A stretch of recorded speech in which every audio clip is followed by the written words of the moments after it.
I'm in the Simpson Desert at the moment, and we're trekking across the Simpson Desert to raise awareness and funds for young people trapped in aged care. Today in Australia there are around 7,500 young people in aged care, and aged care is no place for a young person. So we're raising funds to provide accommodation and choice in care and housing for these young people.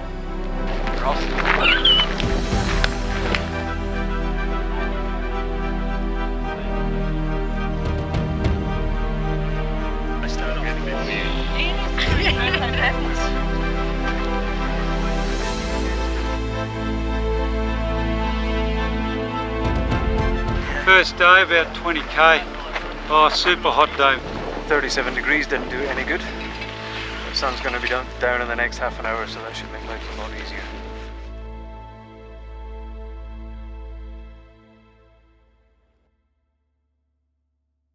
First sunrise on the Simpson. I know, that's pretty spectacular. Before I got the flies, here's another one going for another swim. You don't have to worry about raisins because you just assume that's what they are in the porridge. Oh, there's another one. Come on. I think that was protein for the morning. Yeah, I think he's gone. Oh well. Nice chewy one. Yeah.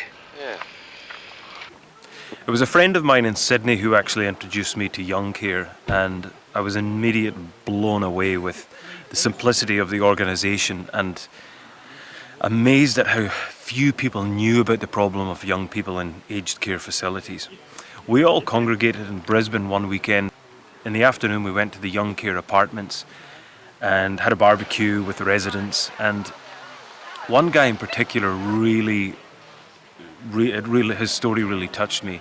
Tim was his name, and 7 years ago he was out drinking with his friends, as we've all done, and nobody knows what happens, not him, not his friends, whether he fell and hit his head or whatever, but the next morning he woke up with an acquired brain injury. He was unable to walk and speak, and through combined care at home and in an aged care facility, his condition deteriorated. He got an apartment 4 years ago, and over the course of those 4 years he had the bit between his teeth. He had people with similar conditions and a similar age around him, and his improvement was just absolutely out of sight. And he was showing us around his apartment, and he was laughing and joking with us. He's got his own sort of living room, he's got his own cooking facilities, he's proud of where he is now, and you don't come away from there thinking, you know, poor guys. You come away from there inspired, because they don't think poor guys, they think, look what we can do. And that really was a no-brainer for me to walk 300k across the desert. Just, if I can get 2 or 3 people to be aware of what's going on in Australia.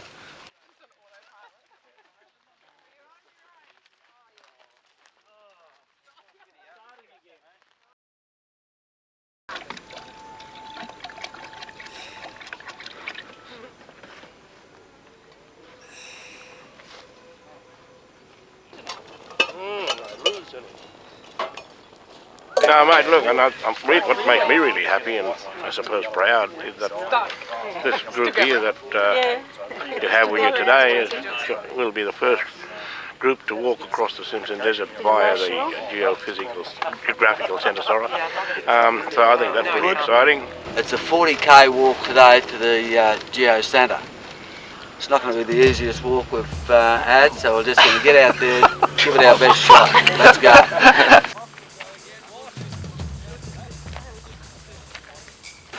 Geo Centre today, another 40 after 40 yesterday, or somewhere around there. Legs were spent last night, bounced back this morning. Let's hope it keeps going.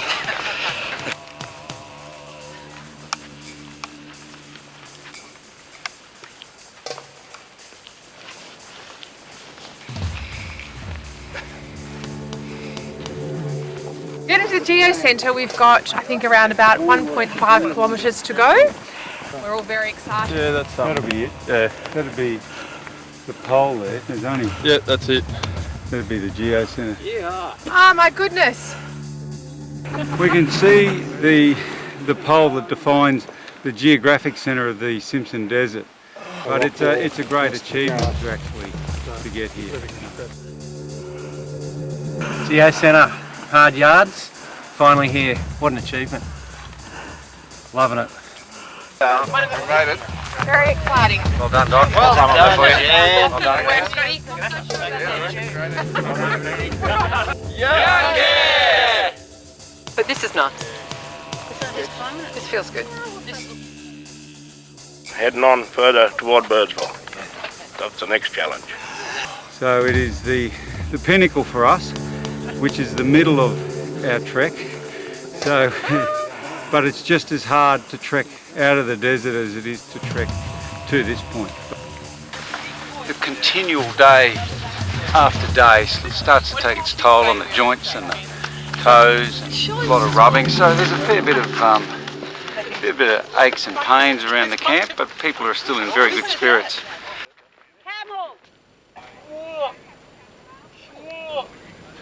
Southerly or something like that, bro.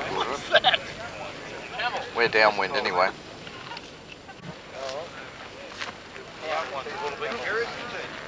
It's been incredibly challenging, but I think when you've only got a day and a half to go, you can only reflect and think what an amazing journey we've had. We've had rain, we've had sun, we've had clouds, we've had flies.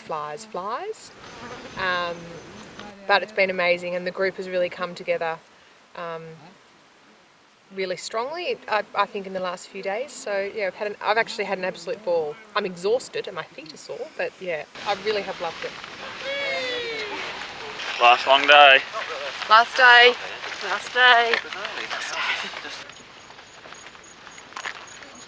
Mate, coming to the end of the journey, it's been absolutely fantastic.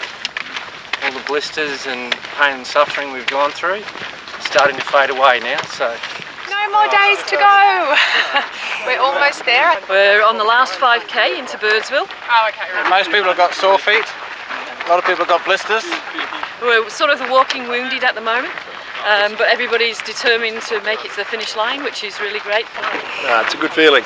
It's surreal actually, we're so close. It's been an experience of a lifetime, that's for sure.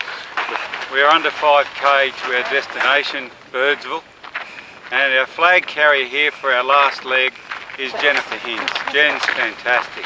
This is her second time out here across the desert.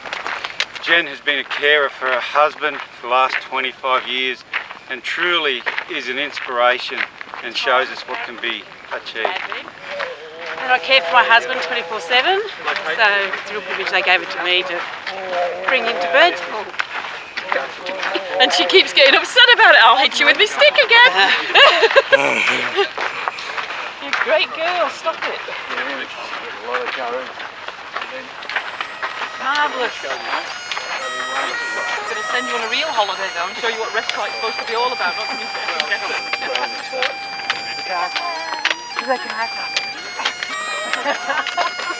Birdsville pub is here. 500 metres to go. Almost there.